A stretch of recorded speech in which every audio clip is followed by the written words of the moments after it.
올해로 31하고 동갑내기 남자친구와 올 연말에 결혼 앞두고 있던 예비신부였습니다.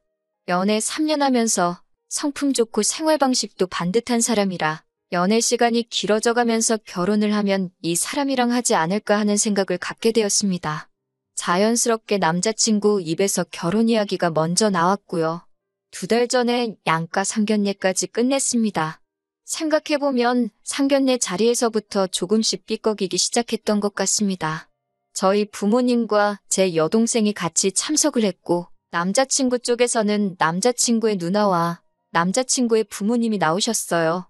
제가 다른 상견례 자리를 참석해 본 적은 없었기 때문에 뭐라 말씀은 드리지 못하겠지만 그냥 서로 덕담 오가고 옛날 이야기 하시고 별반 다를 것 없는 상견례 자리였었던 것 같네요. 그런데 이제 덕담 오갈 때 자기 자식들 자랑보다는 그냥 자식 잘 키우셨다 하듯이 주거니 받거니 하시잖아요? 저희 부모님께서도 그럴 의도로 꺼내신 말씀이셨던 것 같은데 남자친구 부모님은 그걸 그 말 고지고대로 받아들이시더라고요. 그리고 돌아오는 말이 전혀 없던 거예요. 보통은 자식 잘 키우셨다, 뭐 그런 이야기하면 겸손하게 그쪽이야말로 자식 잘 키워냈다 하는 게 보통 아니겠어요? 그런데 그걸 그냥 내가 자식 참 잘 키웠지요 하고 넘기고 나서 고개만 끄덕이고 가타부타 되돌아오는 말이 없으니까 분위기가 약간. 남자친구 어머님은 자식을 잘 키워냈고 저희 부모님은 그걸 부러워하는 사람들처럼 돼버린 거예요. 순간 저희 엄마도 남자친구 어머니 쪽에서 아무 말이 없으니 살짝 당황을 하셨고 그래도 이대로 넘기면 제 꼴만 이상해진다고 생각하신 건지 우리 딸도 어려서 속 한 번 안 썩이고 자기 앞가림 잘하더니 이렇게 훌륭하게 자랐다. 셀프로 자화자찬을 하시면서 대화의 마무리를 지으셔야 했습니다. 거기서 넘어갔으면 그냥 작은 해프닝 정도로 생각하고 넘기겠는데 남자친구 어머니는 이 자리에서 자랑할 수 있는 건 자기 아들밖에 없다고 생각하시는 건지 그래도 우리 아들만큼은 잘 풀리지는 않은 것 같다는 어이없는 말을 꺼냈어요. 남자친구는 대기업 다니는 직장인입니다. 대학교인 서울로 나오고 취직 준비 1년 조금 넘게 해서 대기업에 들어갔어요.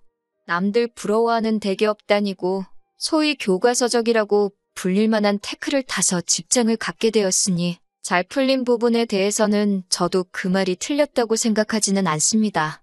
제가 다니는 회사 네임밸류가 남자친구가 다니는 대기업 회사에 비해서 떨어지는 건 맞아요. 대기업이 아니니까요.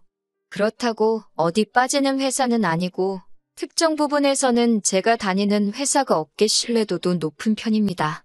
심지어 저는 사무직도 아니고 현장직이라 실무 경험이 높고 업계에서도 나름 인정받고 있는 사람인데 겸손 떨 필요까지는 없지만 자기 아들은 잘났고 저는 자기 아들만은 못하다는 생각을 가지고 있다는 걸 굳이 상견례 자리에서까지 나타낼 필요가 있나 싶었습니다.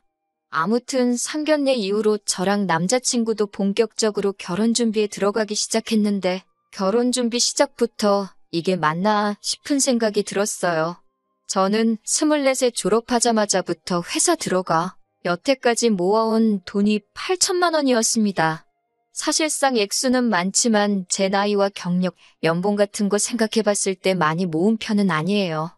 제 딴에는 너무 악착 같지만 살면서 제 인생 한 번뿐인 20대를 아무런 추억도 없이 직장과 집만 왔다 갔다 하면서 아무런 추억도 없이 보내기는 싫었기에 주말마다 국내 여행도 자주 다니고 해외여행도 몇 번 다녀왔습니다. 배워보고 싶은 게 있으면 회사 퇴근 후나 주말을 활용해 배워보기도 했고요. 제 나름대로 추억도 많이 쌓았고 좋은 경험이 되기도 했어요. 그래도 아낄 수 있는 부분은 아낀다고 자취 같은 건 안 하고 부모님 집에서 같이 살면서 집세랑 식비 정도는 아껴왔습니다. 저희 집이 엄청 부유한 건 아니지만 부모님께서 저랑 제 동생 결혼할 때 5천씩은 무조건 지원해 주신다고 하셨고 상견례 마치고 나서 저도 이미 5천만 원 들어있는 통장을 받아놓은 상태예요. 결론적으로 저는 결혼 자금으로 1억 3천 정도를 가지고 있는 거나 마찬가지였죠. 그런데 남자친구의 경우에는 군대 다녀오면서 복학 타이밍을 못 잡았던 것도 있고 그것 때문에 졸업이 조금 늦어진 데다가 취직 준비도 애매하게 길었기 때문에 회사 들어간 지 연차수가 2년 정도밖에 되지 않습니다. 그런 부분은 저도 충분히 감안하고 있던 상황이었고, 그래도 최소한 저랑 결혼 생각을 하고부터는 돈을 아끼고 모았을 거라고 생각했는데, 막상 남자친구 재정 상황을 보니 모아놓은 돈이 2천만 원이 조금 안 되더라고요. 취직 기간이 짧았던 부분은 감안하지만 적어도 저랑 결혼 생각을 했었으면 그때부터는 돈을 잘 모았어야 하는 게 아닌가 싶었습니다. 제 계산으로는 결혼 이야기 오가고부터 모으기 시작했으면 적어도 최소 4천만 원은 모았어야 정상인 상황인데 그거에 반밖에 되지가 않으니 조금 실망스러웠습니다. 제가 실망스러운 눈치를 보이니 남자친구가 하는 말이 제 연봉이 얼마로 알고 있는데 너도 모은 걸로 치면 1년에 1천만 원 조금 넘게씩 모은 거 아니냐고 따져 묻더라고요. 암만 좋게 들어줄래야 좋게 들어줄 수가 없었어요. 애초에 제가 첫 취직을 했을 때는 남자친구는 존재조차 모르는 시절이었고 24살에 취직하고부터 남자친구랑 결혼하려고 돈을 모아온 게 아니잖아요? 그리고 저도 연애하면서 남자친구가 취직 준비하는 기간 동안에는 데이트 비용도 많이 내고 했는데 그런 거 하나 계산 안 하고 여태 제가 모은 돈을 제가 직장 생활한 연차수로 나눠서 오히려 자기가 저보다 돈을 훨씬 더 잘 모으고 있는 거라고 말을 하는데 뭐가 저리 뻔뻔한지 싶더라고요. 애초에 결혼할 때 빚지면서 하지 말자고도 했고 부모님 지원도 최대한 안 받는 쪽으로 가자고 이야기를 했지만 저희 부모님께서 저에게 주신 돈도 있고 해서 남자친구한테 내가 집에 지원받은 만큼 지원을 받아올 수 있는지 한번 알아보라고 했어요. 남자친구는 알겠다고 대답했고 그 후 얼마 지나지 않아서 3천만 원 정도를 지원받을 수 있겠다는 대답을 해왔습니다. 그러니까 제가 모은 돈과 저희 부모님께서 도와주신 돈 1억 3천에 남자친구가 모은 돈과 지원받아온 돈을 합쳐 총 1억 8천의 결혼 자금이 모여 있었어요. 조금 불편하기는 하겠지만 제가 모아온 돈으로 서울 외곽 쪽의 구축 빌라 정도는 전세로 구하기엔 충분할 거라고 생각했고 남자친구와 출근길이 거의 같다 보니 차 한 대 뽑고 그걸로 출퇴근하면 딱 되겠다 싶었습니다. 퇴근 시간도 비슷하고 둘 중에 한 명이 야근을 하거나 하면 대중교통을 타고 다니면 되겠다 싶었어요. 그래서 남자친구가 모아놓은 돈으로는 자동차랑 혼수 정도를 하면 되겠다 싶었어요. 그렇게 하기로 정하고 나서 남자친구가 할 말이 있다고 해서 나가봤는데 자기가 자동차를 몇 개 골라왔다고 하면서 차종을 몇몇 개 보여주더라고요. 저는 국산 소형이나 준중형을 생각하고 있었는데 남자친구가 골라놓은 건 외제차였습니다. 물론 배기량 낮고 가장 저렴한 모델로 찾아오기는 했는데 그래도 가격차가 거의 2배 가까이 나더라고요. 우리가 뭐 어디 좋은데 가는 것도 아니고 돈 모일 때까지 서울 외곽에 있는 구축 빌라에서 생활을 할 건데 외제차는 조금 아니지 않느냐고 했더니 남자친구는 자기가 자동차 해오는데 원하는 모델로 골라도 되는 거 아니냐고 따지더라고요. 전세로 찾아놓은 구축 빌라가 워낙 사이즈도 작고 하다 보니 사실 혼수하는데 크게 돈이 들어가지도 않았고 그러다 보니 자동차까지 해도 돈이 조금 남겠구나 생각하고 있던 터라 무리해서 차를 구하는 느낌은 아니었습니다. 남자친구 하는 말은 집도 솔직히 구린 곳에 들어가는데 차라도 마음에 드는 것 타고 있어야지 열심히 돈 벌고 돈 모으겠다는 동기부여가 되지 않겠느냐라고 하더라고요. 남자친구 말도 일리가 있고 승차감보다는 하차감이 더 좋아야 한다는 말도 있고 하다 보니 저도 동의하는 바가 있고 해서 그렇게 하기로 했습니다. 애초에 상견례 자리에서 예식은 간소하게 하자고 예단이나 꾸민비 같은 것도 서로 주고받지 말고 휘차 애들 결혼하는데 양가에서 엄청난 지원을 해줄 상황은 아니다 보니 그런 부분을 간소화해서 예식이라도 저희가 원하는 대로 좋게 올릴 수 있게 해주자는 이야기가 있었고 대화도 그렇게 마무리되었습니다. 그런데 얼마 전에 예비 시부모님과 식사 자리에서 신혼집은 어떻게 하기로 했냐고 물어보시더라고요. 남자친구가 결혼 진행 상황 같은 거 당연히 다 말씀드리고 있을 줄 알았는데 전혀 모르시는 눈치여서 서울 외곽의 구축 빌라에서 전세로 시작을 하려고 한다고 말씀을 드렸는데 아파트도 아니고 빌라라니 조금 모양 빠지지 않느냐는 말씀을 하시더군요. 남자친구나 예비 시어머니 쪽에서 지원받는 돈이나 모아놓은 돈이 많이 차이가 나서 구축빌라 말고는 다른 방법이 없다고 말을 할 수는 없으니까 일단은 형편에 맞게 찾다 보니 이거 말고는 빚을 지고 시작해야 한다고 말씀드렸어요. 요즘 금리 때문에 이자도 올라가서 앞으로 더 오른다지만 딱히 빚을 지면서까지 무리해서 아파트를 사는 게 좋아 보이지가 않는다고 말씀드렸더니 조금 시큰둥한 반응이셨지만 그러려니 하시더라고요. 그리고 한참 이런저런 이야기를 하고 마무리를 하려는데 예비 시어머니가 하시는 말씀이 그러면 일단 집 명의는 우리 아들 이름으로 했으면 좋겠다고 하시는 겁니다. 순간 제가 잘못 들은 건가 싶어서 네 라고 대답했어요. 공동명의 물어보시는 것도 아니고 대뜸 남자친구 이름으로 명의를 해야 한다니까요. 그러니 어머님 말씀은 요즘 세상에 여자가 집하고 남자가 혼수했다 그러면 남들이 그걸 가지고 뭐라고 한다는 겁니다. 괜히 우리 아들남들 입방아에 오르내리게 해서 기죽게 만들고 싶지 않다고 혼수를 제가 해온 걸로 하고 집을 남자친구가 해온 걸로 하면 좋겠다는 거예요. 대기업 다니고 있는데 남들 눈도 신경 써야 하지 않냐는 겁니다. 그래서 저도 남자친구 기죽여서 좋을 게 뭐가 있느냐고 그러면 주변 사람들한테 집은 남자친구가 해온 걸로 하겠다고 했어요. 다만 명의는 제 이름으로 하겠다고 했습니다. 대출이 있어서 같이 갚아나가는 것도 아니고 제가 모은 돈으로 집 해오는 거나 마찬가지인데 공동명의까지 해야 할 이유가 있나 싶었어요. 더군다나 자기 아들 명의로 하라고 대놓고 말하는데 거기다 대고 제가 굳이 공동명의는 어떤가요 하고 제안할 필요도 없다고 생각했습니다. 오히려 남자친구 명의로 하자는 말에 저는 더 고집 부려서 제 명의로 해야겠다고 했어요. 그러니 어머님께서 아무리 사람들한테 집을 우리 아들이 해온 걸로 말하고 다녀도 집 명의가 여자 명의로 되어 있으면 우리 아들이 잡혀 산다는 느낌을 받지 않겠니? 하시면서 한치도 양보를 안 하시더라고요. 차라리 그러면 공동명의는 어떻겠니라고 말했으면 덜 기분이 나빴을 수도 있겠어요. 그런데 아무리 남자친구가 자동차랑 혼수를 해온다고 하더라도 집에는 돈 한 푼 보탠 것도 없는 거나 마찬가지인데 자꾸 명의를 가지고 뭐라고 하고 있으니 마음속이 복잡해지고 이야기하고 보니 어머님은 한치도 양보할 생각이 없어 보이고 그러다 보니 밥도 먹는 둥 마는 둥 하고 나올 수밖에 없었습니다. 남자친구가 저를 집까지 데려다 주는 길에 이야기를 잠깐 나눴습니다. 어떻게 생각하냐고 물었는데 어머님 말씀이 틀린 건 없지만 그런 걸로 저랑도 신랑이 하고 싶지 않다고 어머님은 자기가 알아서 설득할 테니 제가 하고 싶은 대로 하라고 하더라고요. 어떻게 들으면 자기가 중간 역할을 잘해서 해결하겠다는 것처럼 들리겠지만 어머님 말씀이 틀린 게 없다는 말이 너무 거슬리더라고요. 내가 내 돈 주고 집해가는 거나 마찬가지인데 남들한테는 남자친구가 다 해온 걸로 말하겠다고까지 했는데 명의까지 너 걸로 하라고 하는 건 조금 너무한 게 아니냐고 따졌어요. 턱끝까지 도둑놈 신보라는 말이 나오기는 했는데 차마 그 말은 하지 못했습니다.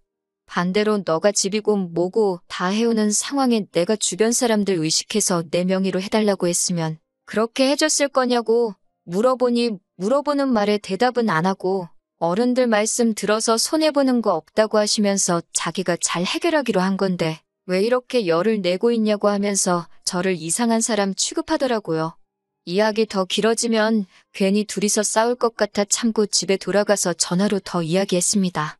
결과적으로 명의는 남자친구 명의는 가당치도 않는 이야기고 어떻게 공동명의로도 할 생각 없고 제 명의로 하겠다고 결론 지었지요. 남자친구도 자기가 어머님은 책임지겠다고 하더니 다음날 아침에 출근 준비하고 있는데 대뜸 어머님한테 전화가 와서는 공동명의하라고 통보를 하시더군요. 서울 외곽에 있는 다 쓰러져가는 빌라 가지고 그걸 집해온다고 너무 유세 떠는 거 아니냐면서 성질을 부리기 시작한 거예요. 저는 당장 출근 준비하느라고 정신이 없는데 전화로 그러고 있으니까 더 짜증이 나더라고요.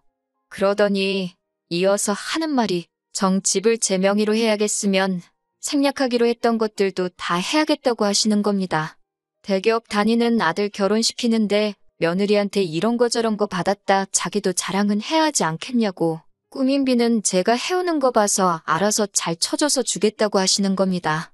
친구분들하고 오래 지나가기 전에 유럽 여행 다녀오시기로 했다고. 뭐 다른 건 필요 없고 거기서 갖고 싶은 거 사고 그러면서 친구들한테 자랑 좀 하려고 하니까 해외여행비랑 현금에단 2천만 원 정도 준비하면 좋겠다고 하는 거예요. 그쯤 되니까 출근 준비고 뭐고 한마디 해야겠더라고요. 남자친구가 지가 모은 돈하고 어머님이 지원해주는 돈하고 합쳐도 저 혼자 모은 돈도 안 된다고. 공동명의할 거면 저희 부모님이 저한테 주신 통장 돌려드리고 해외여행은 제 돈으로 저희 부모님 보내드리고 나서 남자친구랑 저랑 모아놓은 돈 똑같이 맞춰서 반반 결혼하겠다고 했습니다. 그러면 공동명의하고 둘이 월세방에서 시작하든 원룸에서 시작하든 하겠다고요. 그러니 어머님이 왜 받은 걸 왜 돌려주냐면서 남자친구 누나 시집 보낼 때 우리도 그쪽 집에다가 얼마나 한 줄 아냐면서 우리 아들 데려가려면 그 정도는 해야 한다는 겁니다. 뭐 무슨 말을 해도 결국에는 공동명의를 하던지 아들 명의로 하던지 자기한테 돈을 주던지 도돌이표가 돼서 처음부터 다시 대화를 시작해야 하니 답도 없더라고요. 일단 출근해야 한다. 나중에 다시 전화드리겠다 말하고 끊어버리고 곧바로 남자친구한테 전화를 했어요. 무슨 이야기가 오고 갔는지 말하고 잘 해결한다더니 이런 전화를 받게 하냐고 따졌더니 어차피 자기랑 결혼하면 평생 봐야 하는데 처음부터 미운 털 박힐 필요가 뭐가 있냐면서 그냥 원하는 대로 해드리라고 하는 겁니다. 뭘 원하는 대로 해드리라고 하는 거냐? 공동명의도 해주고 해외여행도 보내드리라는 거냐 아니면 집을 네 명의로 해놓으라는 거냐 물었죠. 그랬더니 남자친구가 한다는 말이 집 명의는 아무래도 상관없게 자기가 잘 말하겠다고 하더니 저희 부모님이 주신 돈을 걸고 넘어지면서 그 돈은 어차피 이제 내 돈인데 평생 드릴 용돈 드린 셈 치고 그 돈으로 해외여행도 보내주고 현금 예단도 하면 좋아하지 않으시겠냐 하는 겁니다. 일단 결혼부터 하고 보자고요. 결혼하고 나면 그 뒤에는 자기가 벌어오는 돈으로 새 집을 사던 저희 부모님한테 가져다 드리던 그건 내 맘대로 하면 된다는 거예요. 이 고비만 넘기고 나면 다 제가 원하는 대로 되는데 돈 얼마 때문에 가족들끼리 마음 상하고 할 결혼도 못하고 그러지 말자는 겁니다. 어이가 없어서 웃음이 실실 나기 시작했어요. 여태까지 만났던 사람이 이 정도밖에 안 되는 놈이었고 저는 그것도 모르고 결혼까지 생각했었다니 말이죠. 그런데 이 자식은 분위기 파악도 못하고 제가 실실 웃는 소리를 내고 있으니 제 기분이 풀린 줄 알고 상황을 한번 차라락 정리를 하더라고요. 명의는 내가 부모님 설득해서 양보하실 수 있게 할 테니 일단은 어머니 해외여행도 보내드리고 용돈도 한 1,000만 원 정도라도 드리자 하는 겁니다. 더 연락 주고받아봤자 저만 피곤할 것 같고 뭐 할 기분도 아니어서 회사에도 연락해서 급하게 병가 내고 그날 출근은 안 했습니다. 가만 누워서 머리를 비우니까 정신이 다 맑아지더라고요. 제가 무슨 부귀영화를 누리려고 이러고 있나 하는 생각도 들고 그래서 그 길로 어머니한테 바로 그냥 결혼 안 하려고 한다고 말씀드렸더니 어머니도 흔쾌히 그러라고 하시더라고요. 상견례 때부터 사실 너무 재수가 없었다고 그때 저만 아니었으면 어머니도 결혼하지 말라고 하려고 하셨다는 거예요. 그리고 곧바로 남자친구한테 결혼 안 하겠다는 내용이 담긴 장문의 문자를 보냈고 남자친구 어머니한테도 간단하게 그냥 결혼 안 하겠습니다 하고 문자 짧게 보내고 전화기 꺼버렸어요. 낮부터 잤는데 그동안 얼마나 스트레스를 받았는지 다음날 아침까지 한 번도 안 깨고 오랜만에 푹 잤더라고요. 너무 개운하게 잘 자서 결혼을 뒤집어 엎어버렸다는 느낌도 실감이 나지 않았습니다. 출근 준비하면서 전화기를 켰더니 남자친구부터 남자친구 부모님 전화에 모르는 번호까지 해서 전화부터 문자까지 아주 난리가 났더라고요. 그날은 출근을 해야 하니 더 이상 전화기를 꺼놓을 수는 없어서 전화번호들 전부 싹 다 차단해버렸습니다. 전화기도 조용하고 신경 쓸 게 없으니 일도 잘 되는 것 같고 너무 좋았어요. 퇴근하고 사무실 밖으로 나오니까 남자친구가 기다리고 있더군요. 모르는 척하고 지나가니까 계속 제 앞으로 따라붙으면서 이야기 좀 하자고 하는 거예요. 더 할 이야기 없는 것 같은데? 하고 지나치니 남자친구가 어머님도 지금 당신이 잘못 생각하셨다 하고 있고 명의도 너 이름으로 하는 게 맞는 것 같다. 너무 남의 체면 생각하느라고 며느리 마음을 헤아리지 못했다 하신다고 하면서 그냥 원래 계획했던 대로 결혼하면 되니까 너무 마음에 담아두지 말라는 겁니다.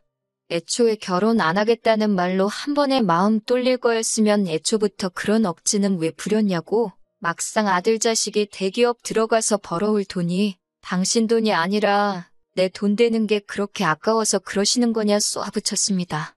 그깟 거 없어도 나 혼자 잘 먹고 잘 살 수 있고 아들 가지고 장사하고 싶으면 물건 필요한 사람이나 똑바로 찾아서 장사하시라고 전해달라고 했어요. 나는 너 필요 없으니까 가푸하게 쳐주는 곳 있으면 그쪽으로 가라고요. 남자친구는 그런 게 아니고 제가 너무 예민하게 받아들인 거라고.